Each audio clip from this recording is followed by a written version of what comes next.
आज supreme court में उस वक्त हलचल बढ़ गई जब मुख्य न्यायाधीश सूर्यकांत ने वकील प्रशांत भूषण को बीच बहस में सख्त लहजे में टोक दिया। मामला था वोटर रिवीजन यानी एसआईआर प्रक्रिया की वैधता का, लेकिन बहस अचानक राजनीतिक गर्माहट से भर गई। क्या हुआ सुप्रीम कोर्ट में? क्यों सीजेआई को तल्ख लहजे में प्रशांत भूषण को डांटना पड़ा और एसआईआर पर कोर्ट में आज क्या हुआ, बताऊंगा आपको। नमस्कार, मैं हूं सुनील राउत और आप देख रहे हैं वीके न्यूज। सुप्रीम कोर्ट में एसआईआर यानी कि विशेष गहन पुनरीक्षण पर सुनवाई हो रही थी। वही एसआईआर जिसको लेकर विपक्ष आसमान सिर पर ले रखा है, जिसका खिलाफ संसद में भयंकर बवाल हो रहा है। पिछला सत्र इसी नाम पर धुल गया और इस सत्र में भी कांग्रेस इसी को लेकर विरोध कर रही है। सुप्रीम कोर्ट में भी बिहार चुनाव से पहले ही इस पर सुनवाई जारी है, लेकिन सुप्रीम कोर्ट ने भी विपक्ष को राहत नहीं दी और सुप्रीम कोर्ट ने एसआईआर को देश भर में करने के रास्ते को एक तरह से हरी झंडी दे दी। अब जब देश के 12 राज्यों में यह अभियान चल रहा है और फर्जी वोटरों को मतदान सूची से बाहर किया जा रहा है, तो विपक्ष के पेट में दर्द हो रहा है, मरोड़ उठ रही है और इस अभियान को रोकने की मांग हो रही है। कांग्रेस के कंफ्यूजन देश को इसी से दिखता है कि राहुल प्रेस कॉन्फ्रेंस कर वोट चोरी का आरोप लगाते हैं, एक वोटर के नाम पर 200 वोट होने का दावा करते हैं और जब चुनाव आयोग उसे ठीक करने के लिए अभियान का आगाज करता है तो उसका भी वे विरोध करते हैं। खैर, अब आते हैं सुप्रीम कोर्ट पर। सुप्रीम कोर्ट में इसी मसले पर सुनवाई के दौरान वकील प्रशांत भूषण ने चुनाव आयोग पर टिप्पणी कर दी। उन्होंने कहा, आज देश में बड़ी संख्या में लोग चुनाव आयोग को एक निरंकुश के रूप में देख रहे हैं। बस इतना कहना था और सीजेआई सूर्यकांत ने तुरंत हस्तक्षेप किया। सीजेआई का जवाब साफ था, कृपया अपनी बात तक ही सीमित रहे, इस तरह की व्यापक टिप्पणियां न करें। यह लाइन पूरे कोर्टरूम में गूंज गई और संदेश एकदम स्पष्ट, सुनवाई सिर्फ कानून और तथ्यों पर चलेगी, इधर उधर के बातों पर नहीं। राजनीतिक व्याख्याओं का यहां सुप्रीम कोर्ट में कोई स्थान नहीं है, एक तरह सीजेआई ने यह बता दिया। एक तरह से मुख्य न्यायाधीश ने प्रशांत भूषण को सुप्रीम कोर्ट में राजनीति न करने और एजेंडा न चलाने की नसीहत दे दी। इस लड़ाई के दौरान सीजेआई का लहजा नर्म था और अंदाज एकदम सख्त।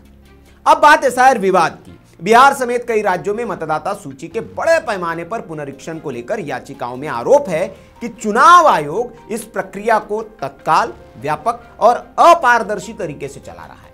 वरिष्ठ वकील अभिषेक मनु सिंघवी भी अदालत में मौजूद थे।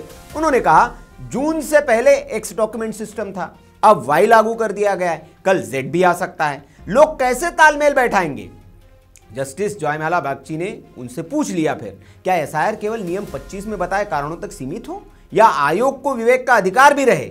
इसी बीच प्रशांत भूषण ने कई गंभीर दावे किए। उन्होंने कहा कि 30 बीएलओ ने आत्महत्या कर ली है, माइग्रेंट वर्कर्स के नाम कट सकते हैं, कोई पारदर्शिता नहीं है, डेटा सार्वजनिक नहीं किया जा रहा है। लेकिन कोर्ट ने इन बातों को रिकॉर्ड पर लेने से साफ इनकार कर दिया।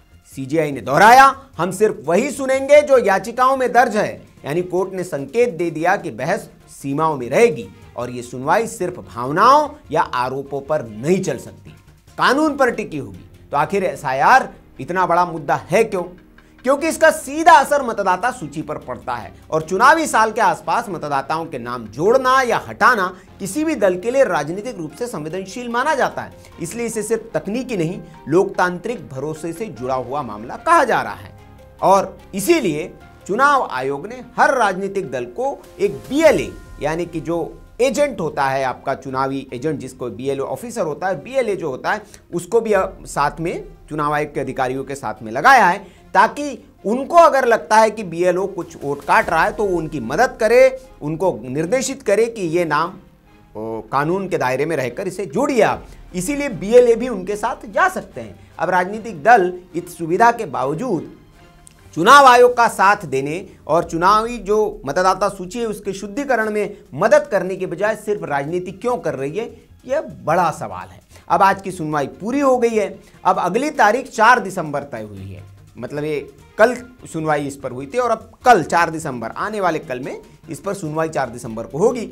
कानून विशेषज्ञ मान रहे कि उस दिन सुप्रीम कोर्ट ये साफ कर देगा कि क्या एसआईआर प्रक्रिया में सुधार का निर्देश दिया जाएगा या फिर स्थिति जस की तस रहेगी। लेकिन जो कल सुनवाई हुई उसने ये जरूर दिखा दिया है कि सुप्रीम कोर्ट इस मामले को अनुशासित, सीमित और सख्त कानूनी दायरे में सुनने के मूड में है। मतलब विपक्ष का राजनीतिक एजेंडा कोई अदालत में न चलाए, ये कोर्ट ने साफ कर दिया है। अब देखना होगा कि कल जब सुनवाई होगी तो सुप्रीम कोर्ट इस पर क्या आदेश देता है या क्या टिप्पणी करता है। हमारी इस पर नजर बनी हुई है, हम आपको इससे जुड़ी अपडेट देते रहेंगे। अगर आपको ये जानकारी अच्छी लगी हो तो आप इसे लाइक और शेयर करें, और ऐसी खबरों के लिए आप अपने चैनल को सब्सक्राइब अभी तक नहीं किया है तो जरूर कर लें। देखते रहें वीके न्यूज। नमस्कार। वीके न्यूज, राष्ट्र के नाम।